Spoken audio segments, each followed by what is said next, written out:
도끼다.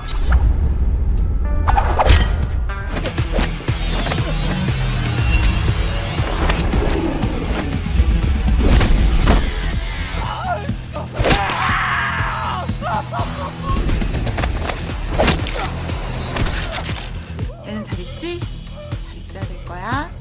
믿는다. Halo sahabat mendrama, Assalamualaikum warahmatullahi wabarakatuh. Berjumpa kembali bersama Mimin Cutek di drama kita.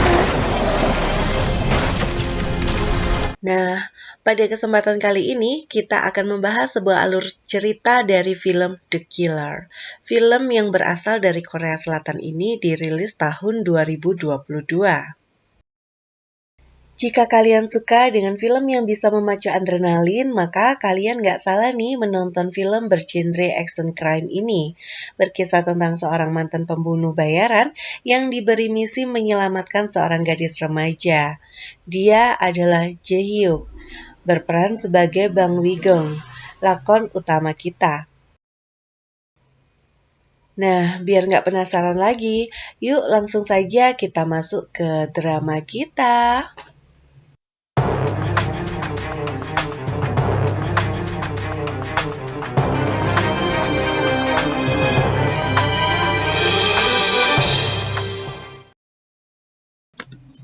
Di awal film, kita diperlihatkan sepasang suami istri yang sedang asik ngobrol di rumah mereka.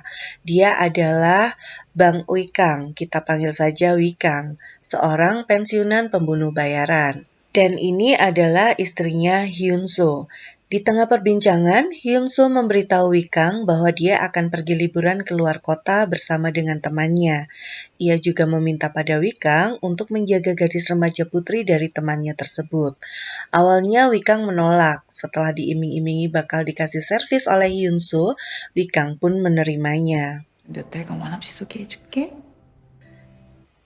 Hyun-soo dan temannya itu pun berangkat. Mereka diantar Wi-kang ke bandara. Setelah mengantar istrinya, Wi-kang langsung menjemput gadis yang bakal ia jaga. Gadis itu bernama Kim Yeon-ji. Ia bersama temannya yang bernama Hee-ju. Lalu mereka minta diantar ke Hongdae untuk membeli buku. Yeon-ji juga bilang kalau dia akan menginap di rumah temannya tersebut. Alih-alih melarang, Wi-kang malah mengizinkan dan memberi uang saku pada Yeon-ji. Lalu ia pun pulang ke rumahnya.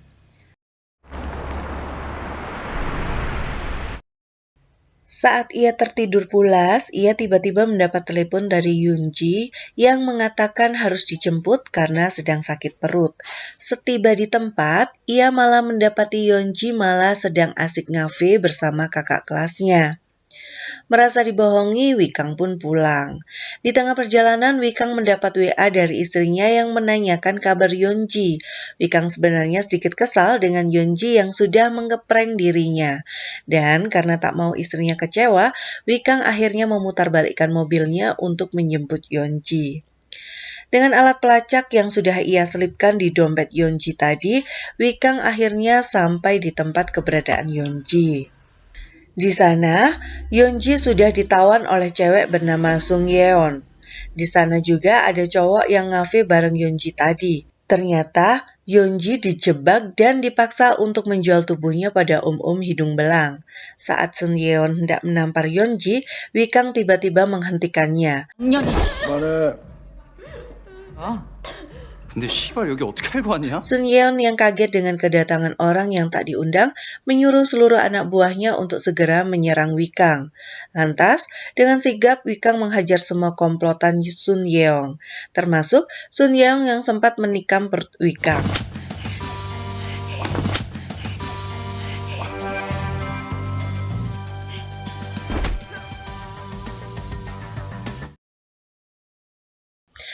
Setelah kejadian tersebut, Yeon-ji ikut pulang ke rumah Wi-kang.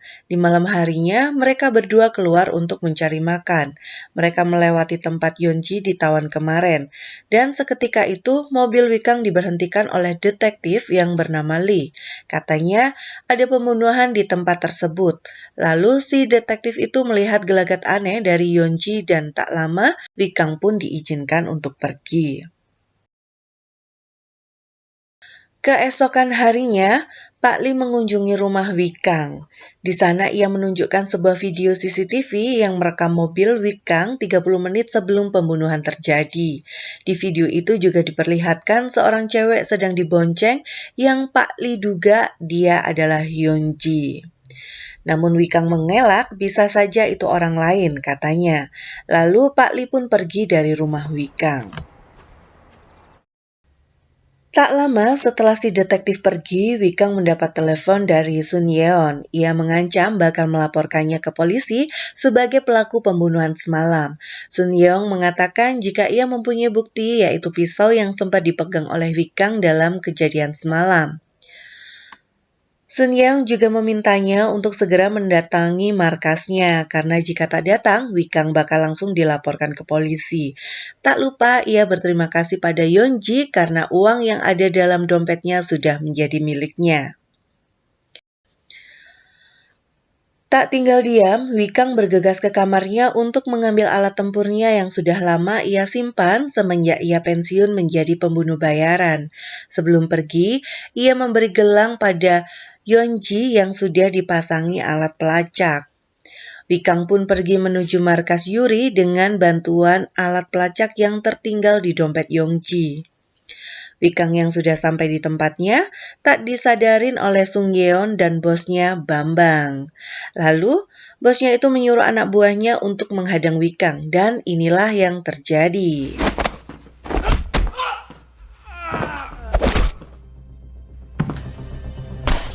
뭐 하는 짓이야? 칼.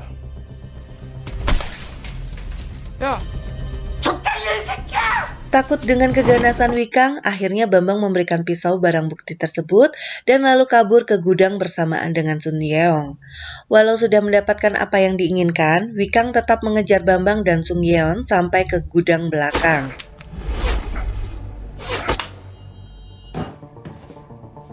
Ternyata di sana Wikang sudah dihadang oleh seseorang yang kemampuan bertarungnya hampir setara dengan Wikang. Dan dia adalah Yuri, seorang mantan tentara yang bertugas di Rusia. Pertarungan sengit antara mereka pun tak terelakkan.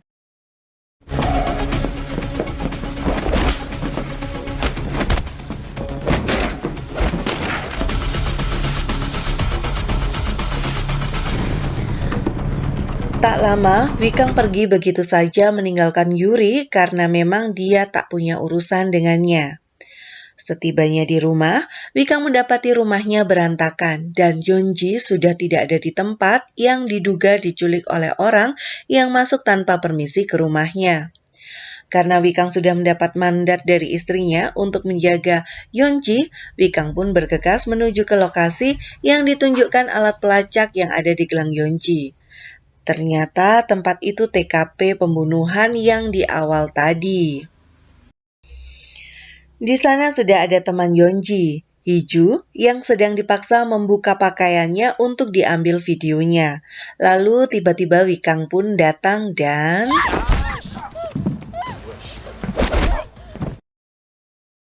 Sun Yeon yang tak tahu Wikang datang buru-buru kabur dari tempat tersebut. Belum sempat naik mobil, Wikang dari belakang menyambak rambutnya. Lalu Wikang menginterogasi Sun Yeon menanyakan keberadaan Yeonji.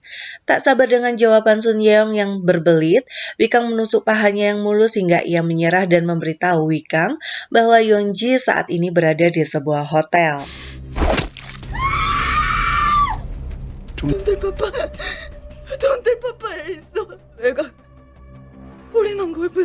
Wikang lalu menelepon polisi agar Sun Yeon bisa diselamatkan. Dan tak lama polisi pun datang. Namun nyawa Sun Yeon tak tertolong. Sementara itu, Wikang sudah tiba di hotel yang sudah diberitahukan Sun Yeon tadi. Saat masuk lift, ternyata Wikang sudah disambut oleh kapak yang dilemparkan oleh komplotan penjahat. Ia kemudian dikeroyok oleh beberapa orang di sana. Dengan keterampilan membunuhnya, Wikang dengan brutal membantai semua yang berusaha menyerangnya.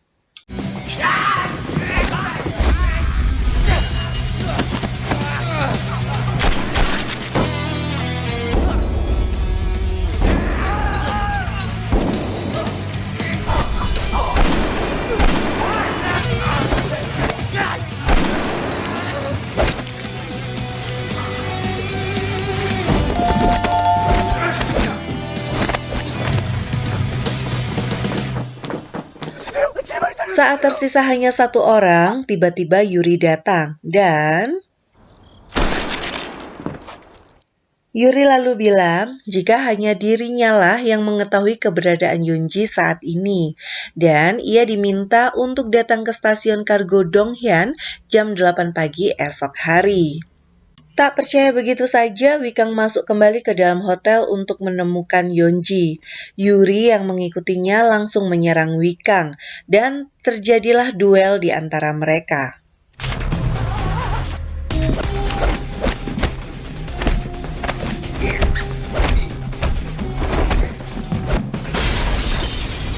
Karena merasa hanya buang waktu saja bergelut dengan Yuri, si Wikang lompat dari atas hotel.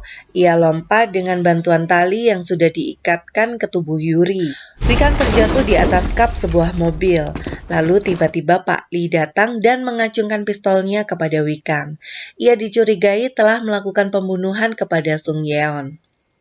Saat Pak Lee lengah, Wikang dengan ketangkasannya merebut pistol Pak Lee dan berbalik menodongkan pistol itu pada Pak Lee. Ia lantas meminta Pak Lee untuk ikut dengannya ke sebuah tempat. Setelah perjalanan panjang, sampailah mereka di pelabuhan pengiriman barang. Seketika itu, Wikang melihat Yonji berada di sebuah mobil. Tanpa pikir panjang, Wikang pun mempercepat laju mobilnya dan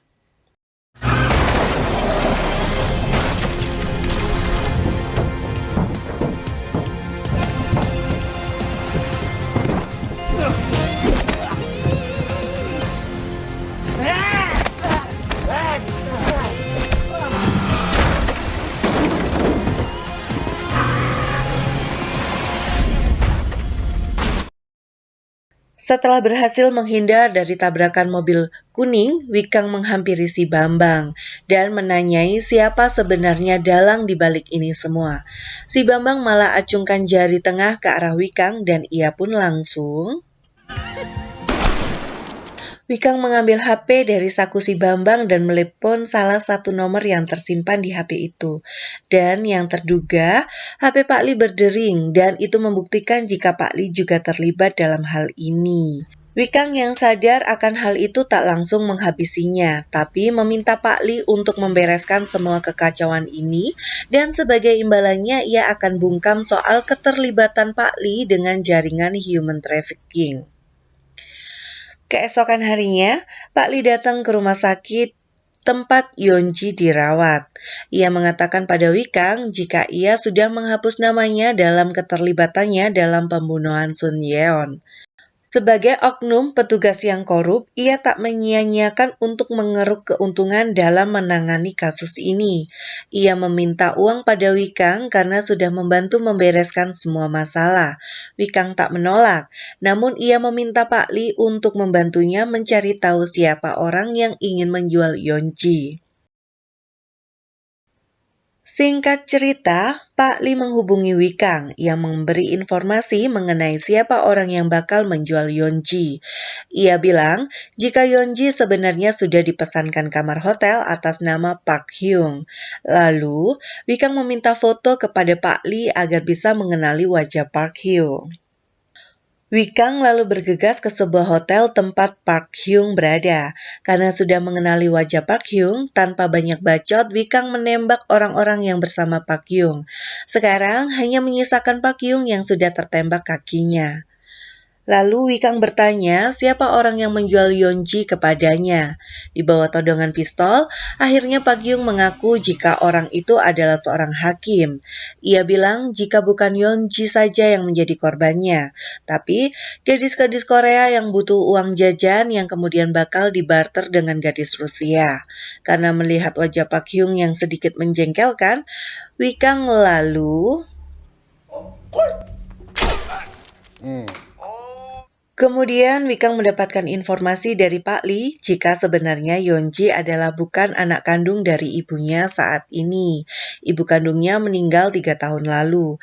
Pak Lee juga mengabarkan jika hakim yang diminta diselidiki Wikang merupakan kepala kejaksaan provinsi yang juga doyan jajan.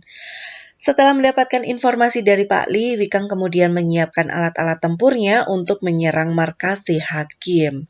Dengan senapan yang baru saja ia beli, Wikang membantai satu persatu penjaga yang berada di luar villa.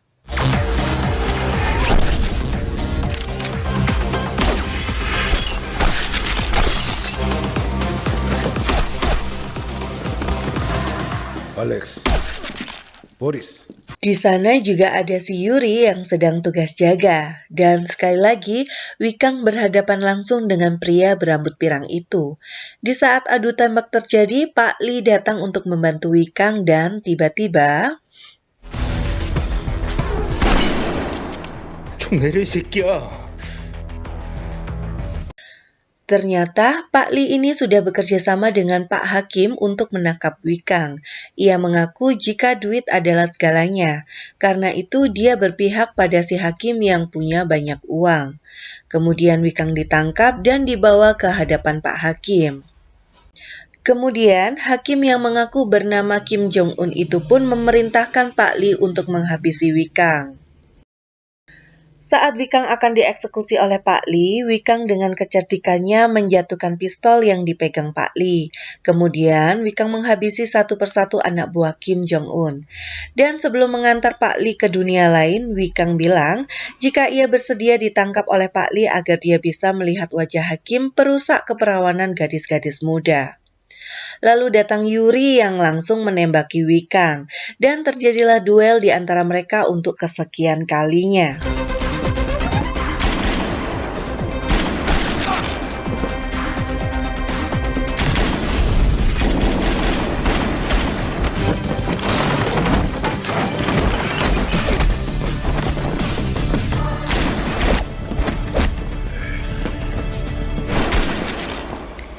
Setelah pertarungan panjang, akhirnya Wikang berhasil menyingkirkan si Yuri. Sementara itu, si Hakim yang baru saja enak-enak kaget dengan kehadiran Wikang yang ujung-ujungnya sudah berada di depan kamarnya. Karena dia seorang hakim, ia lantas membujuk Wikang agar dia tak membunuhnya. Lantas, Wikang pun bertanya, di mana keberadaan mucikari yang memperdagangkan gadis-gadis muda? Karena sudah mengetahui siapa mucikari yang dimaksud, Wikang memberondong tubuh Pak Hakim dengan timah panas. Keesokan harinya, ibu tiri Yeonji yang saat ini berlibur dengan istri Wikang tiba-tiba mendapat telepon dari seseorang. Ternyata, itu adalah telepon dari Wikang yang menggunakan ponsel Pak Hakim yang sudah dibunuhnya semalam.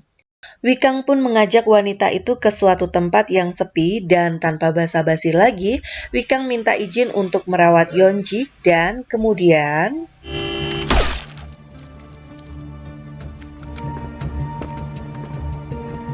Hari-hari pun berlalu, Wikang akhirnya mengajak istrinya dan Yeonji ke sebuah pantai untuk menikmati senja bersama. Di sana Wikang berkata, jika ia sudah menepati janjinya untuk bisa menjaga Yeonji dan film pun tamat.